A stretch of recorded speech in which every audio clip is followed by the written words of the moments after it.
amazing. It's fine. I mean, I love the dog. That's the best. That's the highlight of the whole thing.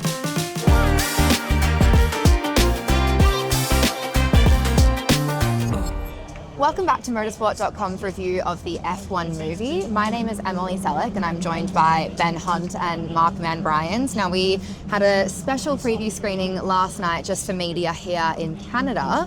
Can I get our first initial reactions? You go first. I feel like I shouldn't go. Well, apparently we were going to do 5 words, so Yeah. I was going to say good for non-F1 fans. Okay, Mark?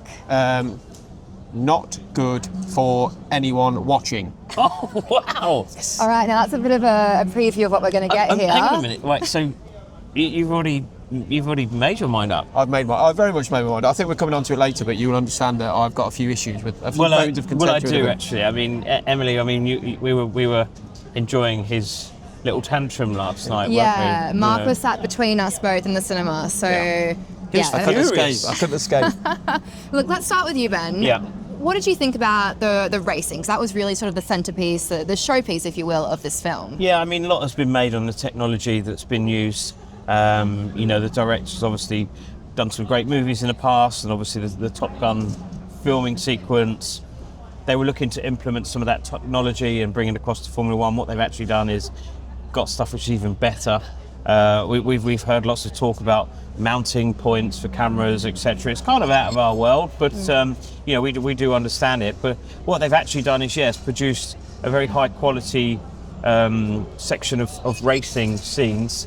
And I think that F1 will actually use the technology that they've developed for the movie to improve F1 broadcast going forward. So that's really quite encouraging. I think the scenes that we had watched were good, well shot. Maybe too much racing is one criticism that maybe we'll come on to. But generally I thought it was filmed and shot. The racing aspect was largely good. Yeah, we saw it in IMAX as well, which I think is probably the best way to enjoy this movie. You can't enjoy it. No, you can. All right, let's come to you then, Mark. Yes, go. Let's focus How have we on. Let's start with the racing side of things, because I mean, Ben has given us sort of the positives. It all looked fantastic. The tech is really interesting. But tell us a bit about the storylines themselves surrounding the racing. I think, and Ben's spot on. Let's be honest. That is the one bit that is amazing. The tech they've used. Obviously, it's an Apple film, and we were speaking earlier on some of the production team, and they said, look, we implanted Apple cameras that you'd see on your iPhone, just one like this, into cars so that we could film them as they were driving. F1 obviously let them do that. That's one thing that we should also mention. The access for that film was incredible, wasn't it? I mean, everyone were really on board with it. Everyone's worked collaboratively to make that film. But there were quite a few issues with it. I thought some of the race scenes, whilst they looked great, the story they were telling was quite unrealistic. It was a bit over the top. And I know the idea of this film is, if you've never seen Formula One before, you might start watching it now. But actually, if you do that, you're not going to be seeing on a Sunday afternoon what you see in that film. I think that's one of the issues.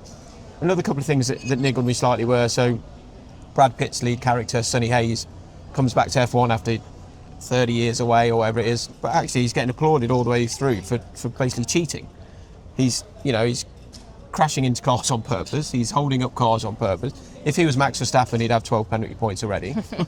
And I understand it's Hollywood and that's got to be different, but if you're trying to then also immerse people into this world of Formula One, the checks and balances don't really work out for me, I don't think. Does it matter though to the casual fan? Just to me. Yeah, I mean, it's interesting you bring that up, because we spoke to, as you mentioned, Jerry Bruckheimer and Joe Kosinski this morning, and we sort of raised that issue, and they said, well, this is for, the general audience. But I do agree with what you're saying, in that if a general audience is coming to watch this movie, they're introduced to F1 for the first time, they're going to assume it's this sport where everyone's kind of teetering on the edge of cheating. Is that sort of fair to say? There's fireballs in every race, there's cheating in every race, there's overtakes. We're not trying to ruin the film here, obviously, but overtaking from back to front in one lap, it is unrealistic things. But I also think, and it's worth focusing on here, that the storyline and the story arc itself, away from the racing, is it fair to say it's quite weak? There's a love story that doesn't really go anywhere. I honestly think, I know it wouldn't have been such a bombastic summer blockbuster.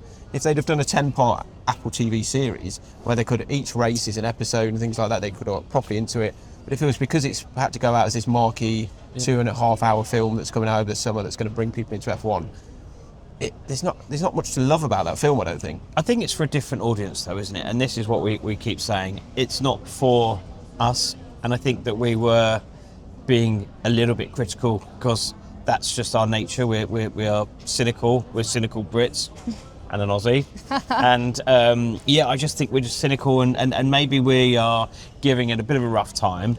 But in the same way that Netflix also gets a little bit of a rough time for the way that it presents the drama and maybe over-dramatises certain elements, is that just not the Hollywood way? I mean, do people watch, other films and go, if we were a pilot and if you watch Top Gun, would you go, that's not realistic, they Probably. need to do this? But I think, getting back to the point of, I just don't think the actual story being told is particularly good. I think that's an issue as well. I mean, there was a lot of things lacking. I know, Emily, there were a couple of things that even riled you as the Aussie in the group. Well, I mean, look, one criticism that I think is not necessarily linked to us being cynical is about how women were portrayed in the film. Now, obviously, I think there was a real effort, maybe coming from Lewis Hamilton, to highlight more, minority groups. We saw quite a few women in, technical director role, which obviously we've never actually seen in Formula One.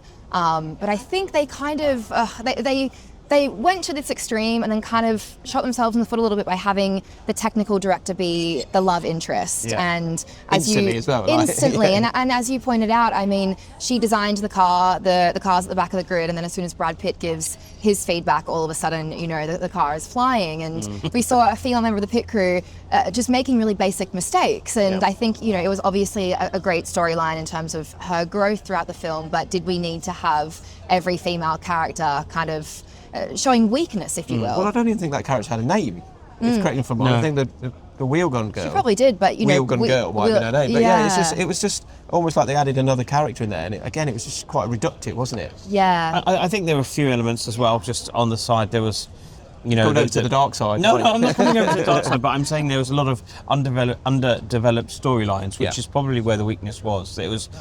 The focus was what we've been told is the authenticity of the racing scene, and it does seem like that has been the focus of making sure they nail that. And asking Lewis Hamilton to become an executive producer, so he was listening to it back and saying you're in the wrong gear for this corner, and if you want to pull off an overtake, you need to do it here. He was giving his racing advice, which is great, and that is what makes the film good.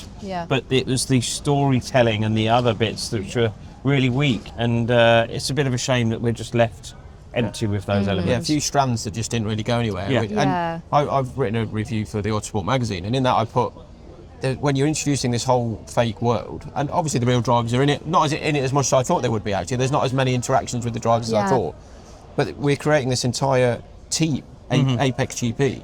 And in that, there's a team principal, a technical director, a chief mechanic, a mechanic, the two drivers.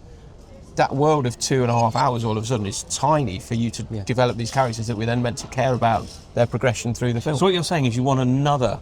F2. F2. I mean, look, let's try and end things on a positive note. Any other takeaways from the film? I'll say I think the soundtrack was quite impressive. I'd agree with that. Anything else? Great. No, soundtrack was great, and it's definitely going to appeal to a much wider audience. And I think, again, the message which they're saying is the fact that it's kind of not for us, it's for the new fan, the American fan, and they are convinced after doing their test marketing that it will be a hit in the US, which is ultimately what, they want to achieve and have that larger audience. And of course, it's the funnel effect and hoping that passes on to, Formula One, and that fans will now start watching it as a consequence of that film. It's definitely generated interest. We're going around cities now and you're seeing the F1 logo. It's obviously called F1 the movie. So the assimilation of Formula One is going to be everywhere.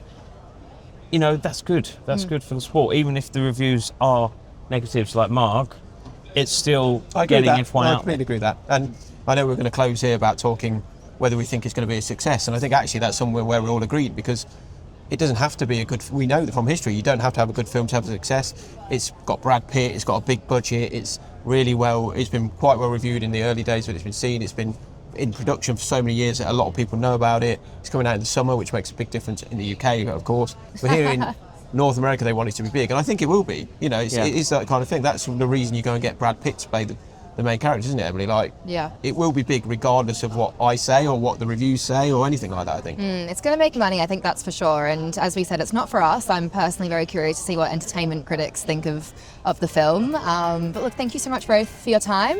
You're welcome. Yeah, it's very good. And let us know in the comments what you think about the F1 movie when you guys check it out.